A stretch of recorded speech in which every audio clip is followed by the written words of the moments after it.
Om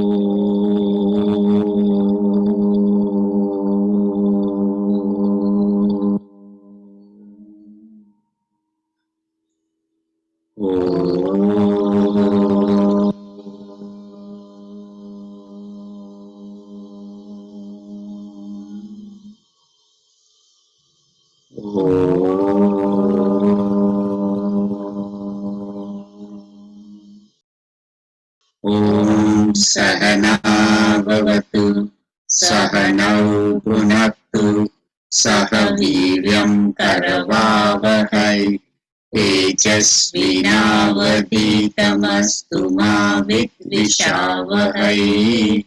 Om Shanti Shanti Shanti. Sadashiva Samarambham Shankaracharya Madhyamam Asmadacharya Paryantam Vande Guru Paramparam Shruti Smriti Purananam Alayam Karunalayam Namami Bhagavat Pada Shankaram Loka Shankaram Shankaram Shankaracharyam Keshavam Badarayanam Sutrabhashya Kritau Vande Bhagavantau Punah Punah Shri Chinmaya Yatishasya Gurum Vande Tapovanam Tam Himavad Vibhutim Vai Jnana Vairagya Rupinam Samasta Jana Kalyani Niratam Karunamayam Namami Chinmayam Devam Sadgurum Brahma Vidvaram Sadgurum Brahma Vidvaram. Om Shri Ganeshaya Namaha. Om Shri Saraswati Namaha. Om Shri Gurubhyo Namaha. Om Bhadram Karneti Shrunuyama Devaha Bhadram Pashyemakshavirya Jatraha Stirairangaiः Stuštuvagam Sastanubihi Vyashena Devahitam Yadayuhu Swasti na Indro Vriddhashravaha Swasti na Purusha Vishvavedaha Swasti nastarsho arishtanemihi Swasti no Brihaspatir dadatu. Om Shanti Shanti Shanti. Hari Om, we come to you from San Francisco. Weather is a little bit cooler than Bakersville. But anyway, we'll be back by this weekend. So, in this beautiful Prasnopanishad, in query number 4, the student asks 5 questions, and it's going from gross to subtler. And the 5 questions are, O Bhagwan, O Guru, O Lord himself is in the Guru. He says, who are those that sleep in the deep sleep, in the sleep? And who is it that stays awake? Who is it that watches the dream? Who is it that enjoys the bliss of deep sleep? And in what is this all this established? Where is all of this stationed? Where does all this waking, dream, deep sleep, what is the support of that? What is the substratum of that? So we can see that the student has thought over the question very carefully. And the teacher answers the first question as that when the sense organs and organs of action go into the mind, just as when the sun set, the rays go into the sun, and in the morning the rays come out, same way the sense organs and organs of action go into the mind and come out, and that is deep sleep, that is sleep. And who stays awake? So the teacher tells us the 5 pranas. The prana, the intake, apana, excretion, samana, digestion, vyana, circulation, and udana is has a lot of functions. We'll talk about that today. So these five pranas stay awake, and the Guru gives the example of five different kinds of fires, which we had studied last week. But in the Vedic times, this was very known to them. And the five external fires are correlated with the five internal pranas. So the one is the Garhapatya, we talked about that, which is the eternal fire, which the householder is supposed to maintain 24/7, 365 days. And if he is traveling, then a family member can maintain. And that is the apana, that is the excretion, because that is from where other fires are taken. So from this Garhapatya, which is eternal, then there is the Anavaharya Pachana fire, which is the Garhapatya is in the west side, this is in the south side. So the fire is taken through the whole house to the south, and that represents Vyana, just as the Vyana is the circulatory system which takes food from the digestion to the whole body. And then the third fire, which is the very most important, is the Avahaniya fire, which is again taken from the Garhapatya in the east side of the house where the sun rises, and that represents the pranas, the intake, just as we intake from our eyes, ears, and so on. So this particular fire, Avahaniya fire, is where all the rituals are offered by the Pandit, and all the offerings are made, and then Swaha is chanted.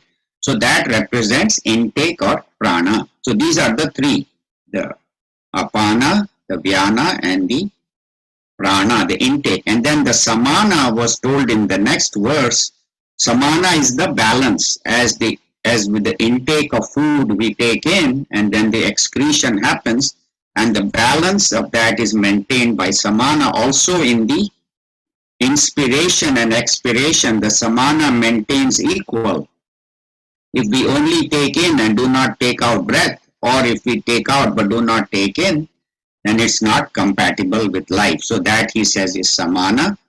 And then udana is the fifth one, which he says at the time of deep sleep takes us to Brahman. Now Brahman does not mean the supreme consciousness, but takes us close to our own nature.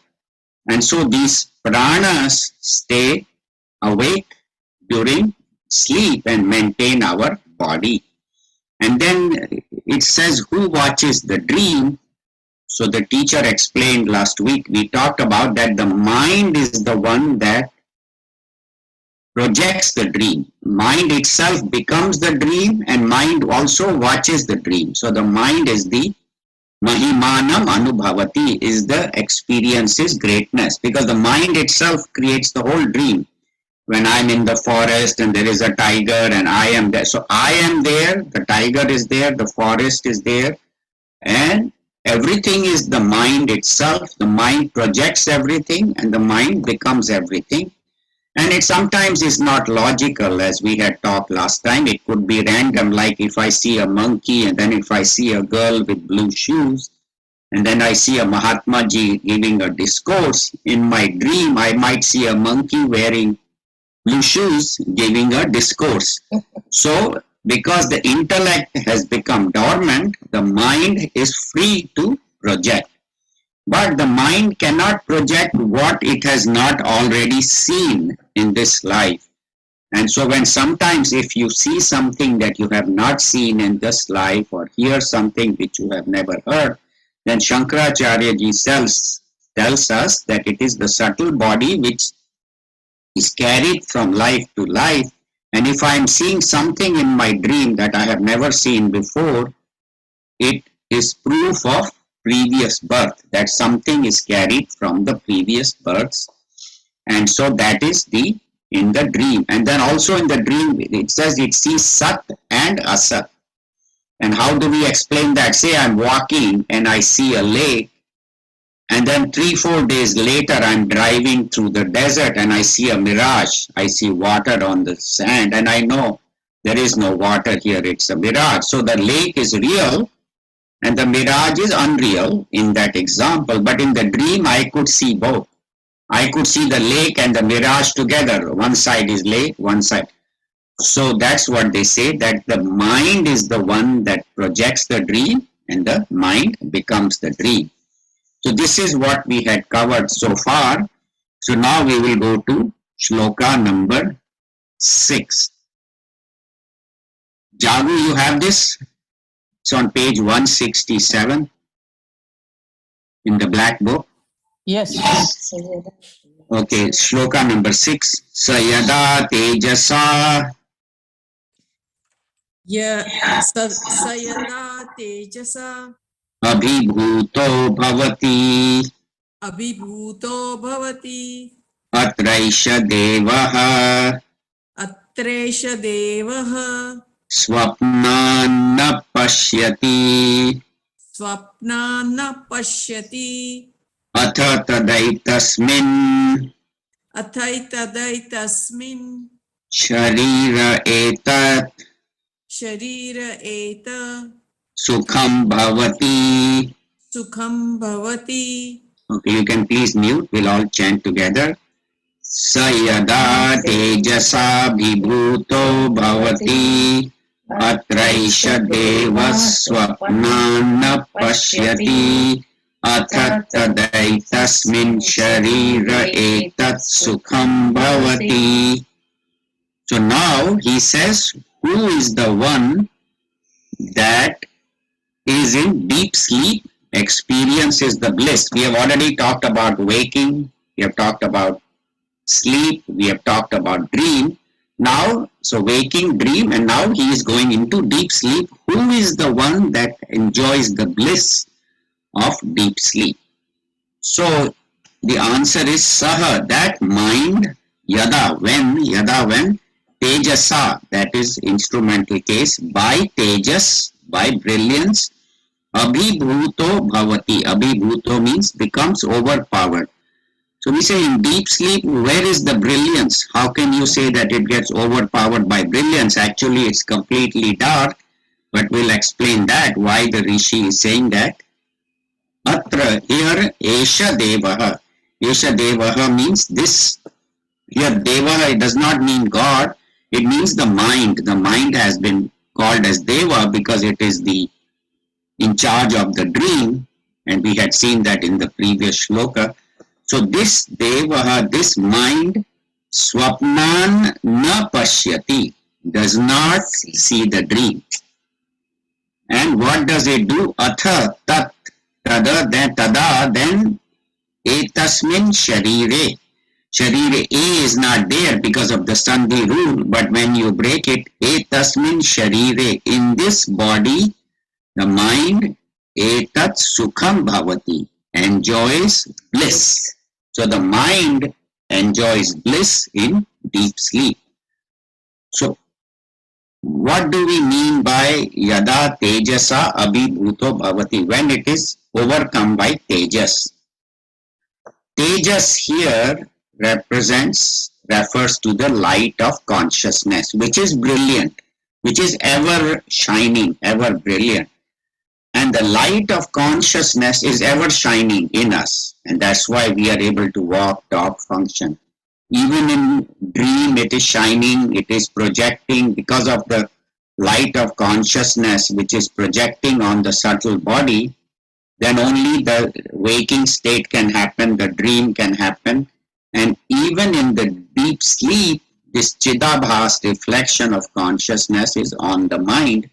So the light of consciousness is always projecting, but it is referred to as light, but it is actually the illumining principle called Tejas. And there is there in waking, dream, and deep sleep.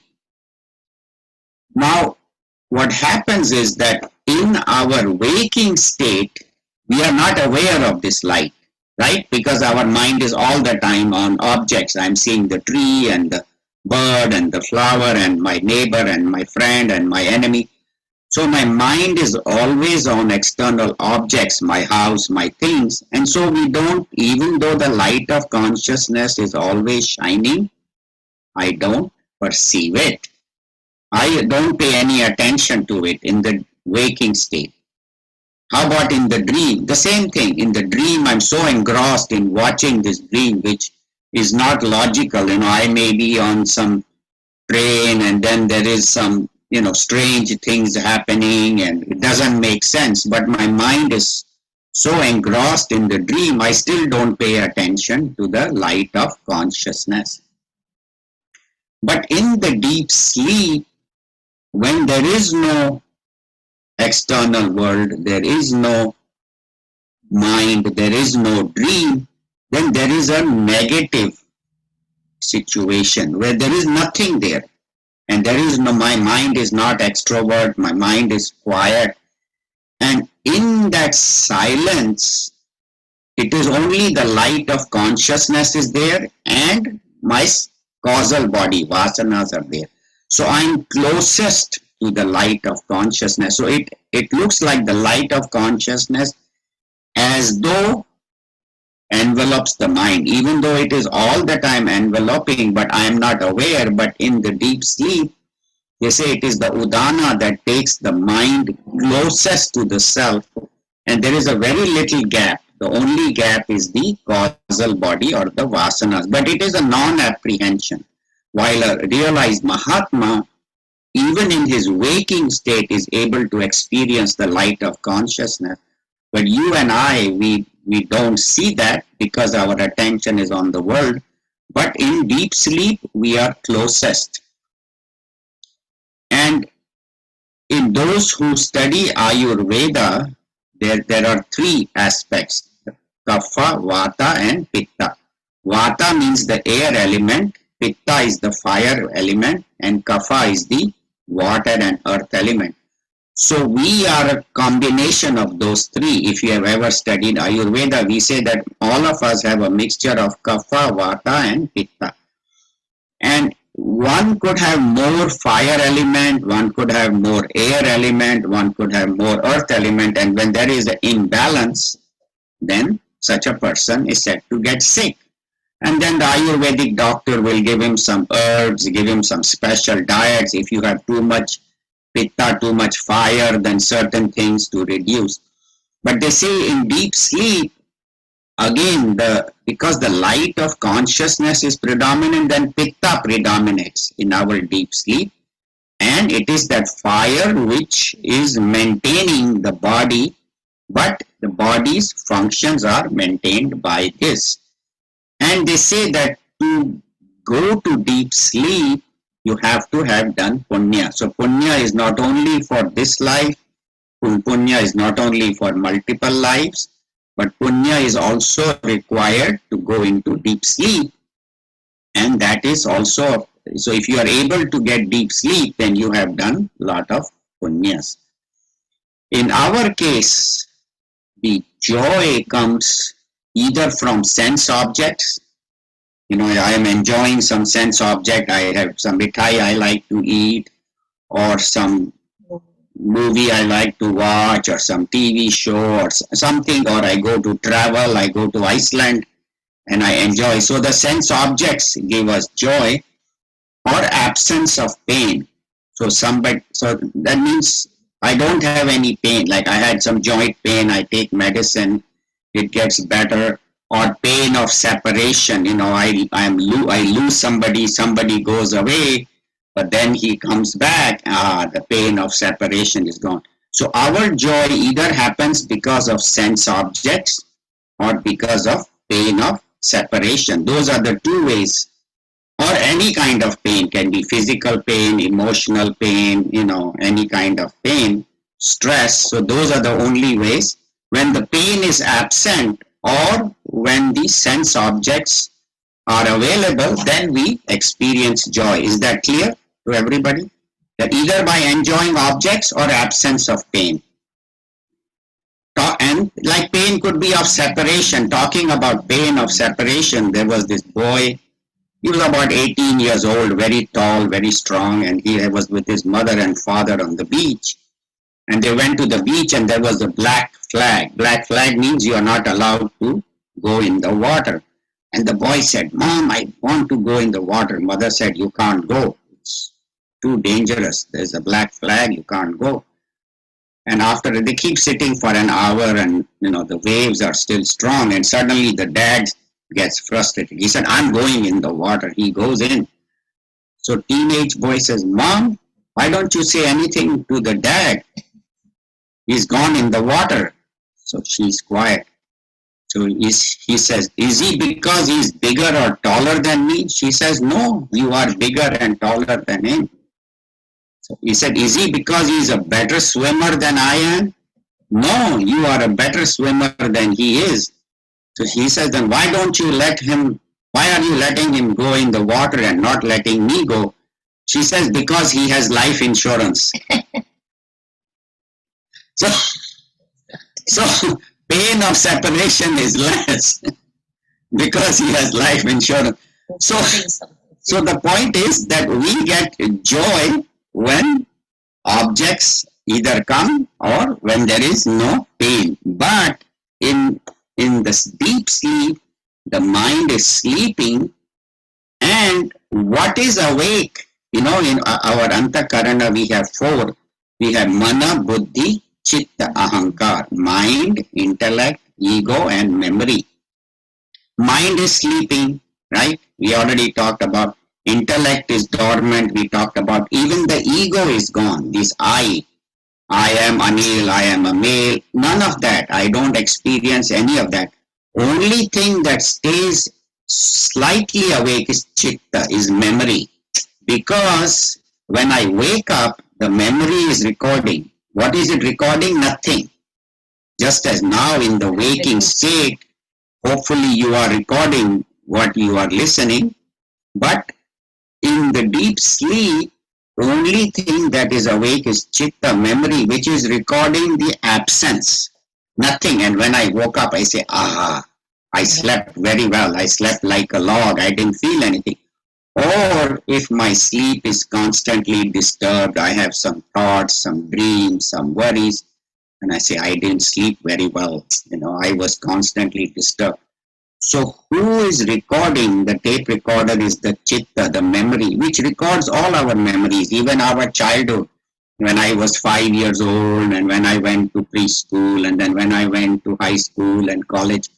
So that chitta, that memory which has recorded from childhood, also records in deep sleep the absence, that there is nothing happening.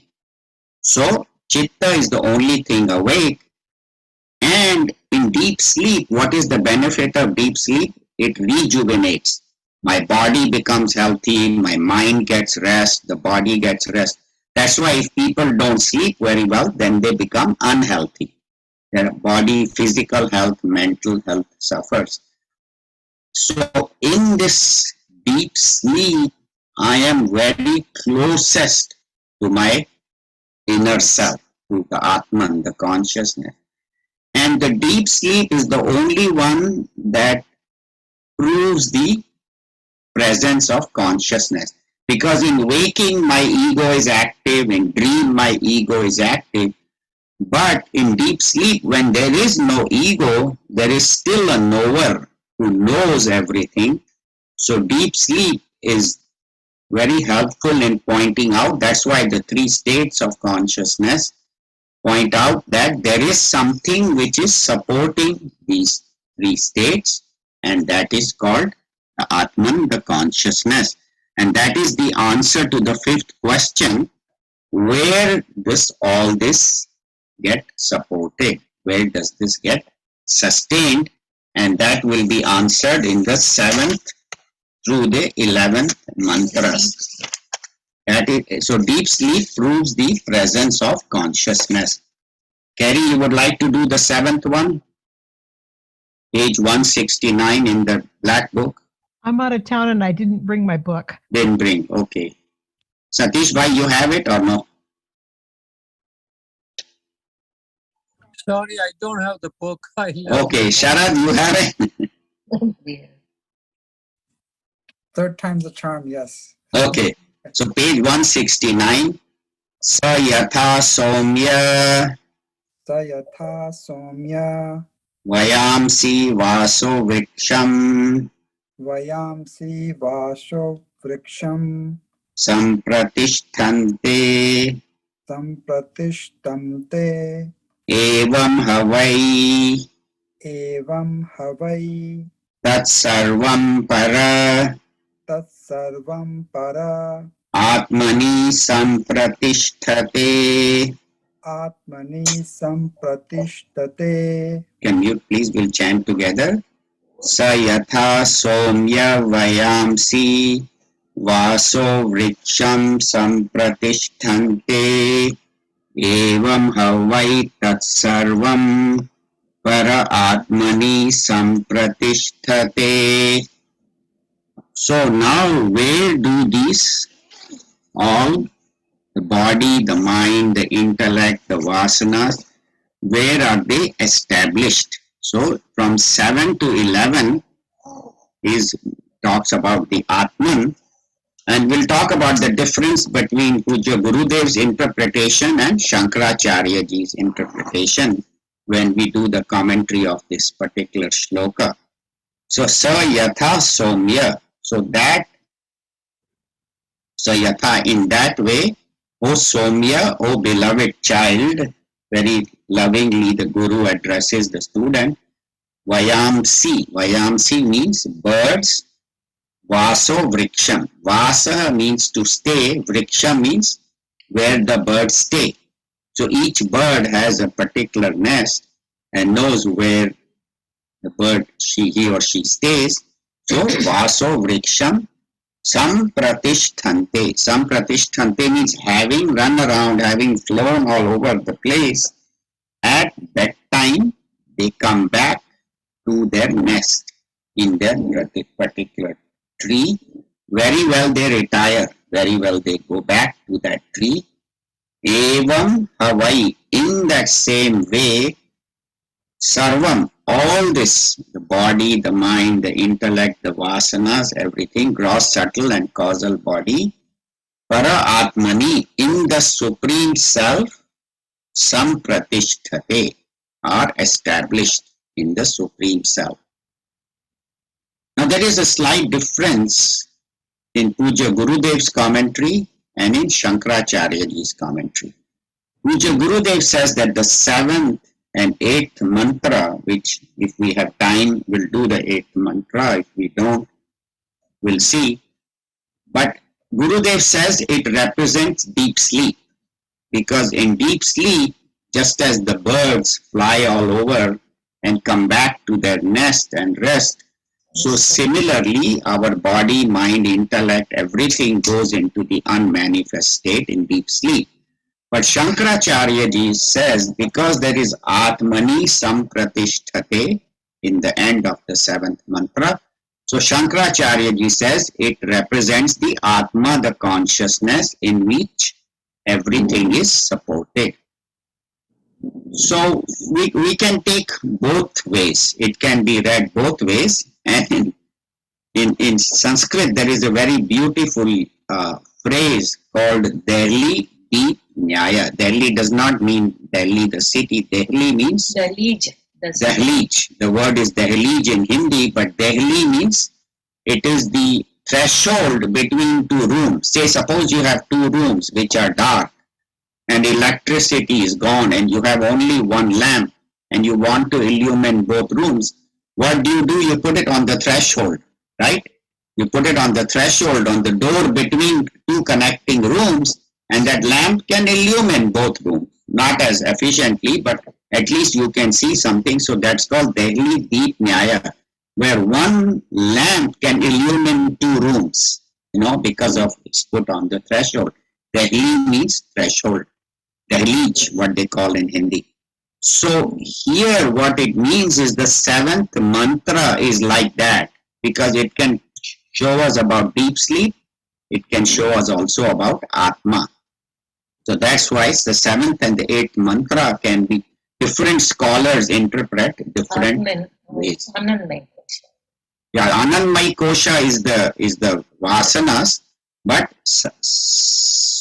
underneath, supporting that is the Atman, the consciousness. And that's why in Anandamaya Kosha we experience the bliss. So,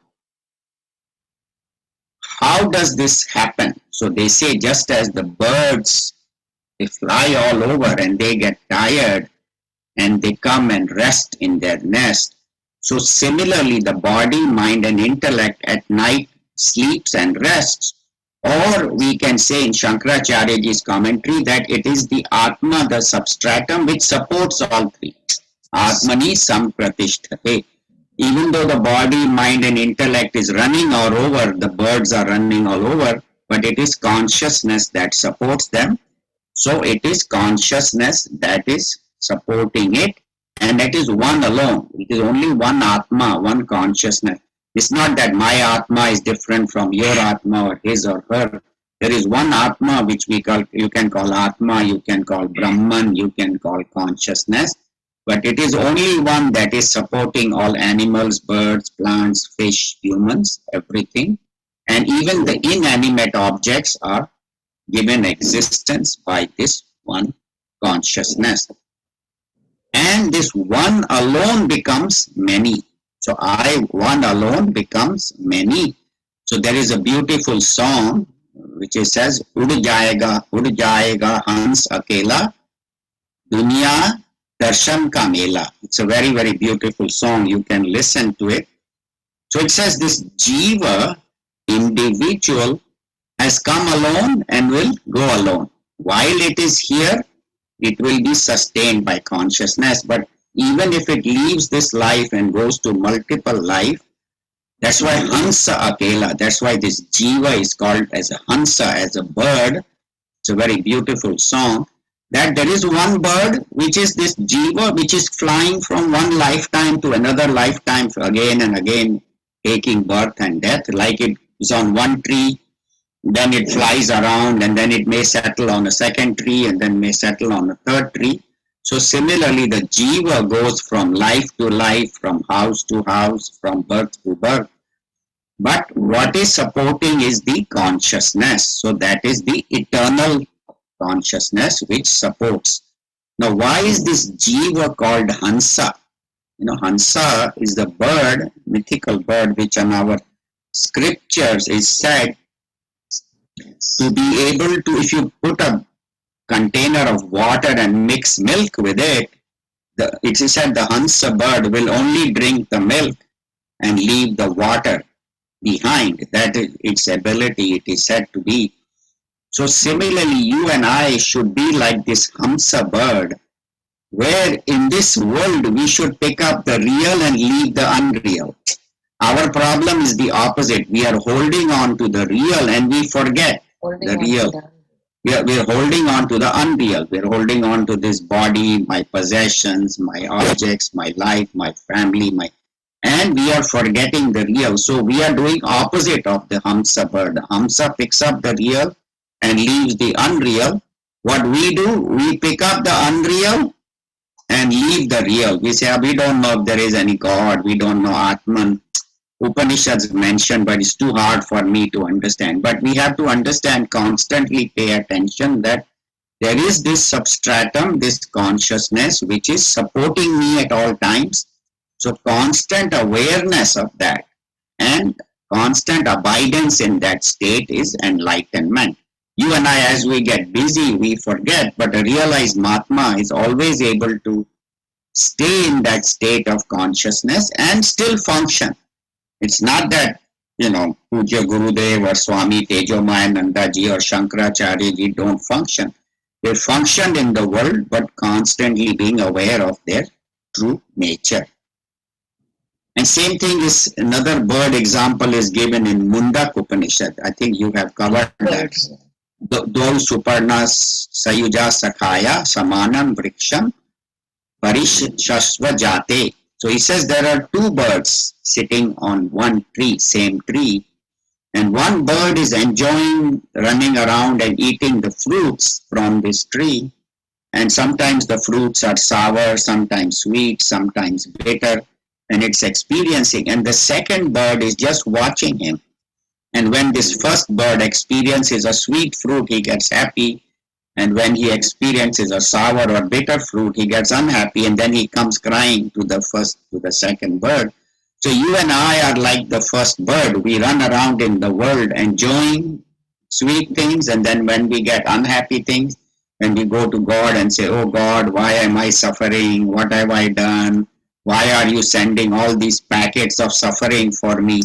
So we think that God is only looking out for me, and every once in a while when I am happy, suddenly he will send a packet of sorrow, UPS, FedEx in my direction. Bhagavan says, Na kinchit karomi iti. I don't do anything. Only in my presence you are doing all the activities, and whatever is happening is a result of your prarabdha, as a result of your karmas. So that's what they say, that we should be like the second bird, always established in the self, in the tree, silence, and watch my body, mind and intellect functioning. So become a sakshi, become a drishta. Not only in meditation, but throughout my activities, I should be like the second bird who watches the first bird but does not do anything. So similarly, I am both the birds. I am that consciousness, but I am also the first bird. But I should not lose sight of my true nature. So that is why the bird example is given. Another commentary I was reading, Vayamsi, Vayaha also means age. So what they are saying is that just as a bird is flying very quickly, so age is passing by very fast. Vayaha, jaldi your time is passing. Most of us are now in the, I think in the 60s, 70s. And so time is passing. You don't have too much time. They say, Vayaha, like a bird, the age is passing very fast. So very, very quickly move towards that state of enlightenment and spend as much time as possible in study, in meditation, in puja, in bhakti, in karma yoga, because time is short. So that's what they say. And shift your attention from the world to consciousness. So what my experience of the world is, that I am this body and this world is supporting me, right? I am this body and these 5 elements are required to support me. And in the dream also I say I am that individual dreamer, and then there is this dream world which is supporting the dreamer. So instead of saying that I am separate from all, say I am the consciousness in which everything is being supported. Not only my body, but this whole world is being supported in that I. So shift your attention from the little I to that supreme I, which is my true nature. And that is why they say that there is one alone that is appearing as many. So that's why all the gross bodies, so like my individual gross body, I think you have studied in Tattva Bodh, but we'll revise that. The individual gross body is called Vishwa, right? And the total gross bodies are called Virat. And what it means is that the same 5 elements that make my body make all bodies. So everything is made of 5 elements. So I am the same as all the gross bodies. So I am not separate from the gross bodies because I am made of 5 elements. The dog is also, the cat is also, the tree is also, even the inanimate objects are made of air, space, fire, water, earth. So we are one at the gross level. How about at the subtle level? At the subtle level, they say Taijasa is the mind and intellect, and the total mind is called Hiranya Garbha. So again, at the mental level, we are all connected because there is one total mind which appears divided into mine and yours and his and hers. So at the subtle body also we are connected. That is called Taijasa and Hiranyagarbha. At the gross level it's called Vishwa and Virat. How about at the causal level? We are also connected because at the causal level the individual causal body is called Prajna. Prajna means it is the cause of my birth. That's why it is called causal body. The kind of body I have, the kind of mind I have, all depends on my vasanas. So vasanas are the creative power, the causal body which creates my individual, and the total causal body is called Ishvara. So just as my vasanas create my body, so Ishvara is what? The sum total of all the creative power, and Ishvara is the creative power which creates this entire universe based on our own vasanas. It's not that I got a different world from you or he. Each one gets their his or her own world based on their vasanas, based on their karmas, based on their strongest desires. So Bhagavan says, Ishvara says, I am just a contractor. You give me the blueprint, what kind of life you want, and I just provide it. So that's why they say that there is oneness. At the physical level, there is 5 elements. At the mental level, we are the total body. And at the causal level, we are Ishvara. And of course, at the Atman level, we are only one. So whether you look at physical, mental, the causal, or the self or the Atman, there is one alone expressing as many. And so instead of saying that I am alone in this world and the world is supporting me, your attention should shift to I am the Atman and I am supporting this whole world. I again does not mean I as the little I, but I as the indicated, the consciousness. So that is called, and this whole world is superimposed upon that consciousness. Why don't I see consciousness? Because the world is superimposed upon it. Because of ignorance, I have given reality to the world and have forgotten consciousness. Like the example of the snake and the rope. I don't see the rope and I project a snake because of darkness, because of ignorance. But the rope never gets poisoned by the snake because the snake is not there. So similarly, the Atma, the self, never gets contaminated by whatever happens. And it never dies, never perishes. Bhagavan in the second chapter itself, Jayate Mriyate Va Kadachit Nayam Bhutva Bhavita Va Na Bhuyah Ajo Nitya Shashvatoyam Puranaha Na Hanyate Hanyamane Sharire. Even when the body perishes, the Atman is unborn, Nitya, Shashvat, eternal, and that is who I really am. So even when this body perishes, I will remain. So that understanding should become very firm, that I was there before this body came into being.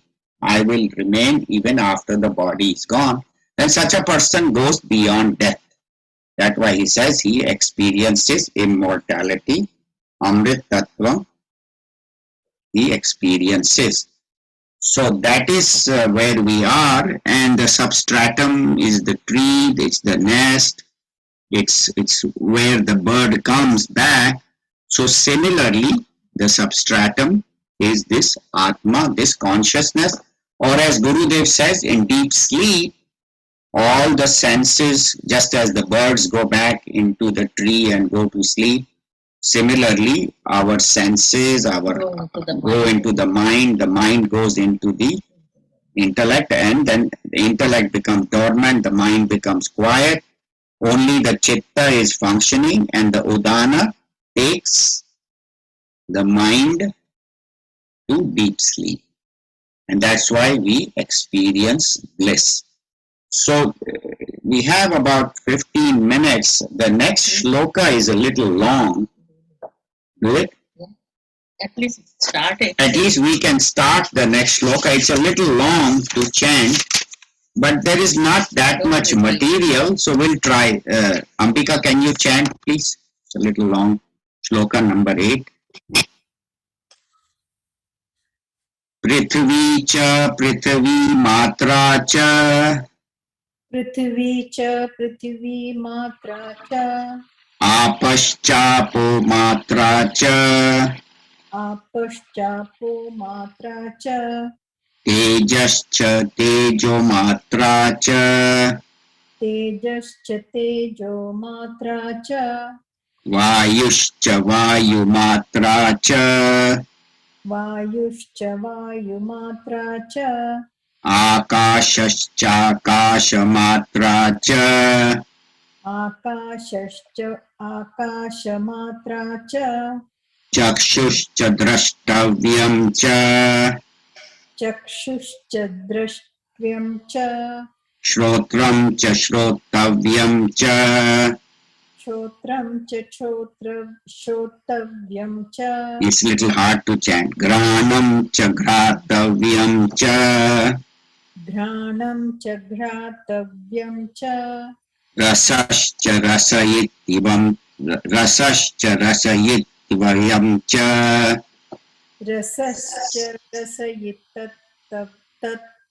च त्वक् च स्पर्शयितव्यं च त्वक् च स्पर्शयितव्यं च वाक् च वक्तव्यं च वाक् च वक्त्यं च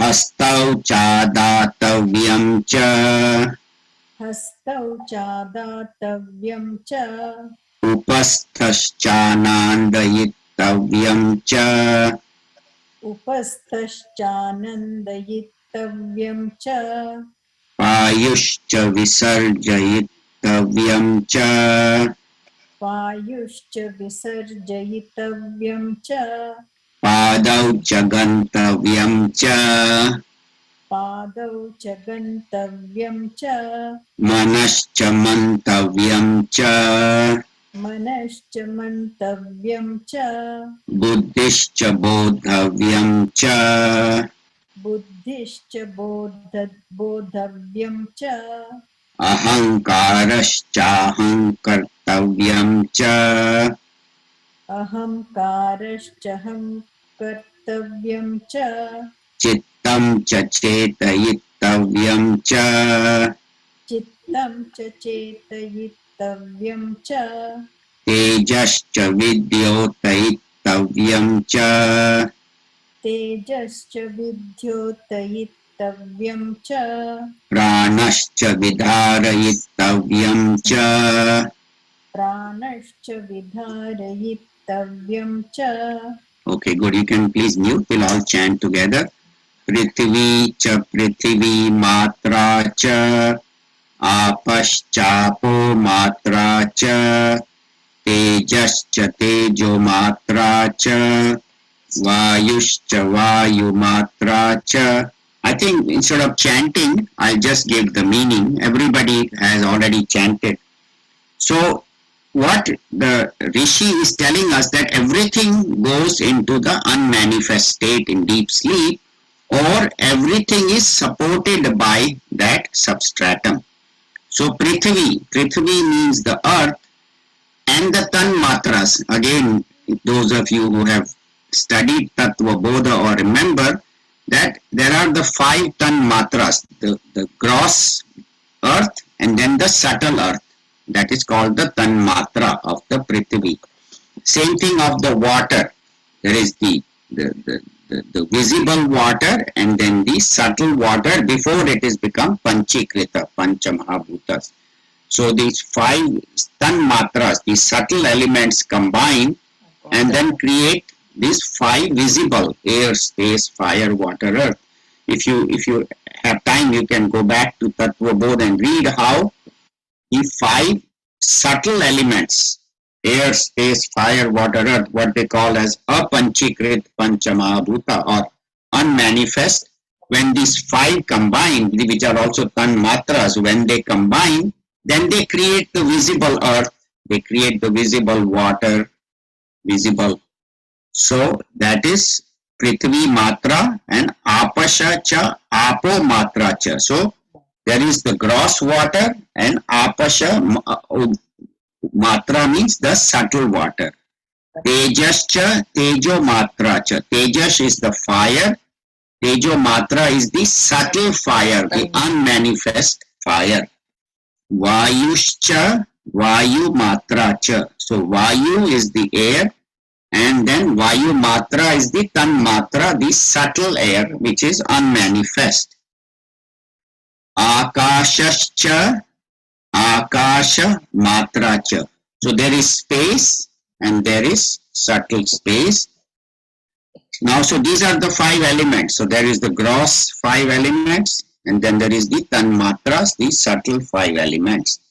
Then chakshuscha drashtavyamcha. So the eyes and what the forms the eyes can see. That is, so basically he is describing the whole world. The rishis, all the 5 elements, and then the eyes and drashtavyam, what the eyes can see.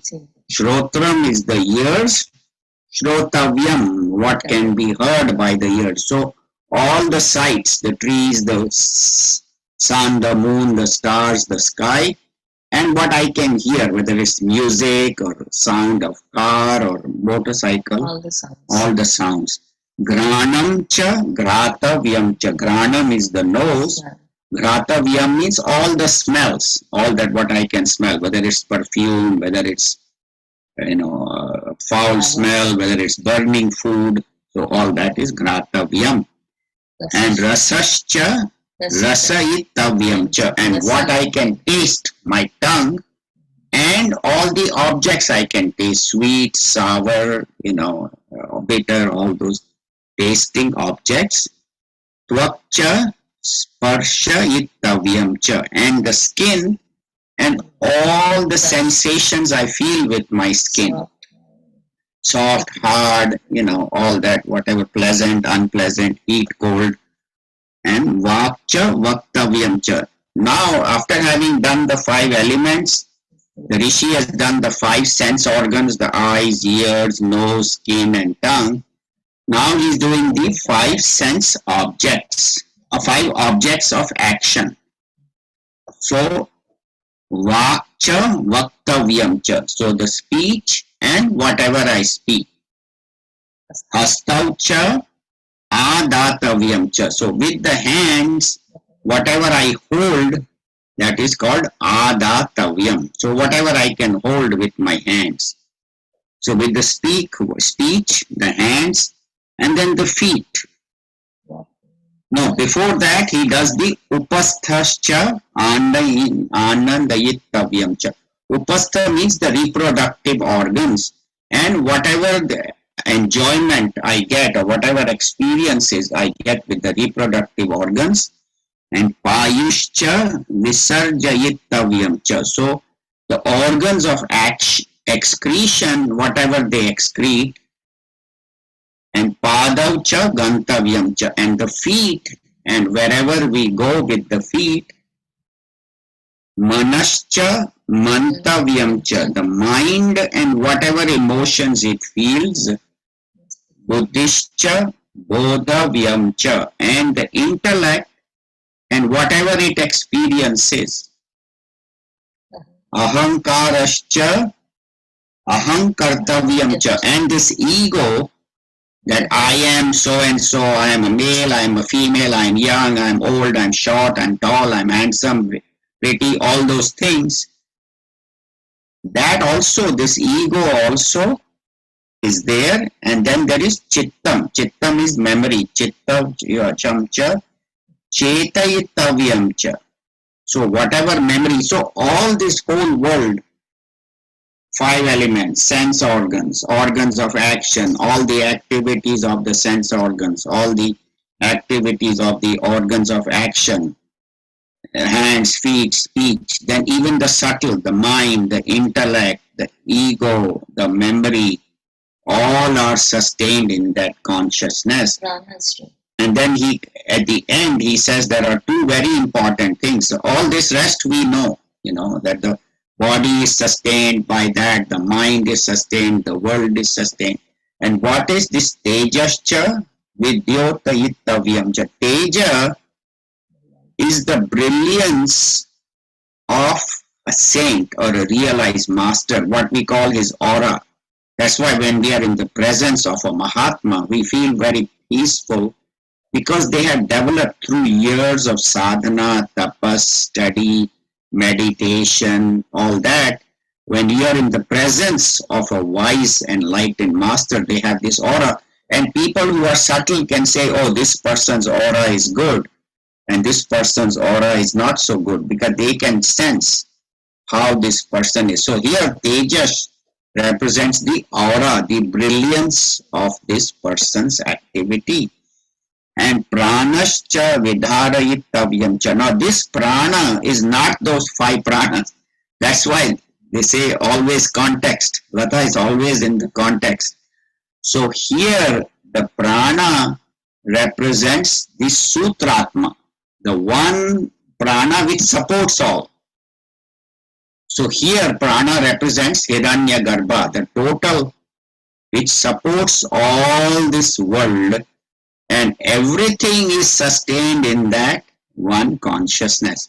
So even Hiranyagarbha, even all the pranas, even all the tejas, all the sense organs, organs of action, everything is sustained in that one consciousness.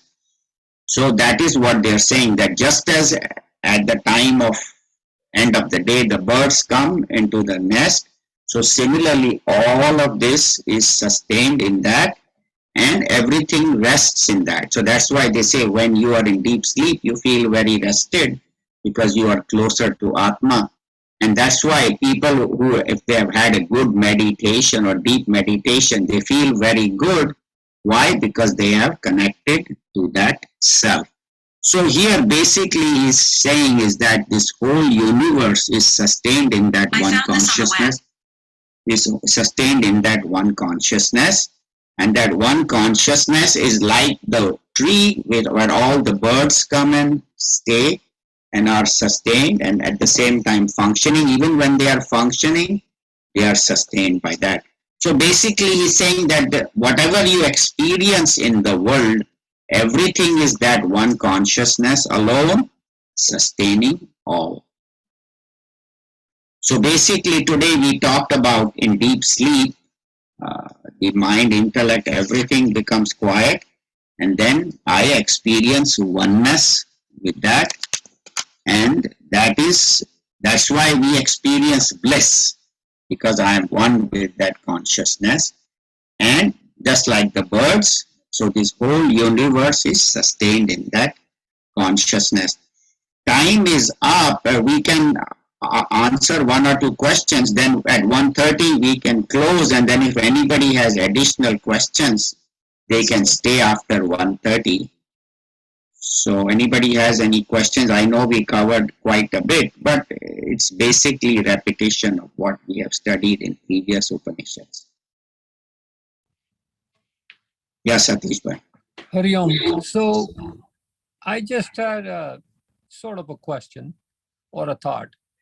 You know, we talked about this state of deep sleep being a bliss state, but isn't it just basically a state of total ignorance? Yes. Yes. Versus total bliss, which a realized soul will have or experience rather. Absolutely. Definitely. Just like the 2 birds, right? Right. So this is an absence of, there is in deep sleep, there is no sorrow because I am not contacting anybody. I am not talking to my husband or wife or my teenage child or my neighbor or nothing. So I am in complete bliss because at It's that time, temporary. It's temporary. and all beings experience that, whether there is a king or there is a beggar or whether there is a bird or an animal in deep sleep, they all experience bliss. And those who can't sleep, then but it is a sleep of ignorance. That is called non-apprehension. Non-apprehension. But a Mahatma experiences the same thing, but with constant apprehension of his blissful nature. While you and I only experience in deep sleep, which is non-apprehension. So ours is just devoid of just the world. Yes, devoid of all sorrows. And there are no objects giving me joy. There is no sweets. There is no any objects giving me joy. And there is no sorrow at that time. Even if I have some pain or if I have some fever. But in deep sleep, once I go into deep sleep, then I don't experience, or if I have some emotional stress, some emotional problem with somebody. But once I go into deep sleep, then even that for temporarily goes away. Of course, when I wake up, then my physical discomfort is still there, my emotional sorrows are still there, but temporarily I go into that ignorance, deep sleep state. Lata, you have a question? On the same topic, what is negative bliss? I came Negative across bliss this means, one. yeah, negative bliss means none of these things are available to give me joy. There are no objects giving me joy. There are no people giving me joy. And not only that, but there is no pain. So there is no pain, there is no joys, there is no sorrows. You know, objects give me joy, then objects give me sorrow. But in deep sleep, there is neither joy nor sorrow. There is absence of Right. joyful So experience. that is a state of bliss anyway. So Yes. why they had to add this negative term to it? Because So, it is I because don't get because in the Mahatma is a positive bliss. He experiences bliss all the time.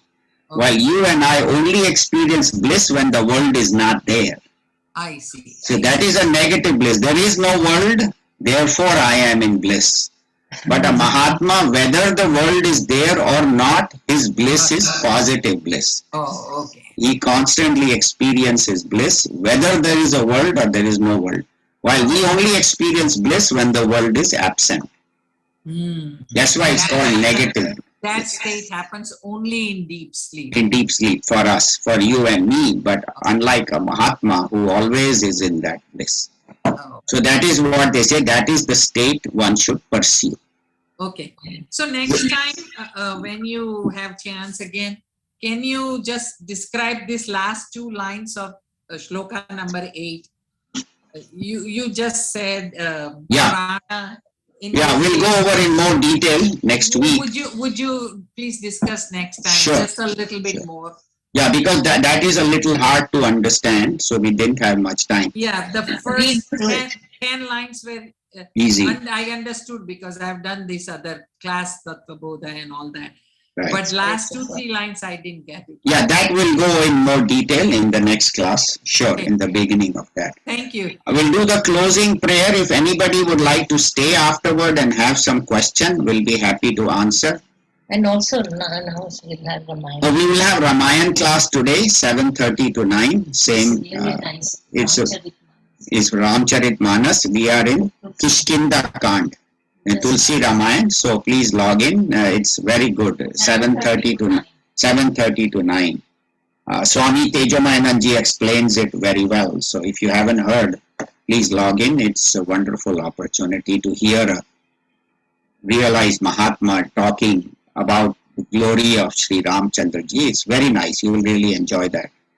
So please log in. We'll do the closing prayer. If somebody would like to stay afterwards and have question, I'll be happy to answer. I also wanted to bring up that concert over the weekend. Oh yeah, okay. Thank you for bringing. We have a beautiful concert this weekend, Saturday from 5 p.m. onward. We have 3 very outstanding musicians, some of the top musicians of India, and they are students of great teachers. And it is a free concert, and it is this Saturday from 5 p.m. onward. Everybody is welcome. Please join us. There is no admission fee. If anybody wishes to make a donation, it's optional, but it's a very good concert, so please log in. Please join us. It's not or won't be on Zoom. It'll only be live, so it'll only be at the mission. We won't be projecting on Zoom.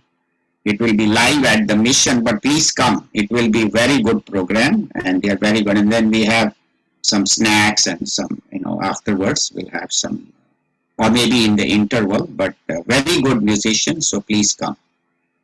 Hope to see you all. Anything else? Okay, we'll do the closing prayer. Om Sarve Bhavantu Sukhinaha Sarve Santu Niramayaha Sarve Bhadrani Pashyantu Ma Kaschid Dukha Bhag Bhavet. Om Shanti Shanti Shanti. Hari Om Shri Guru Pyo Namaha. Hari Om. Thank you. Hari Om.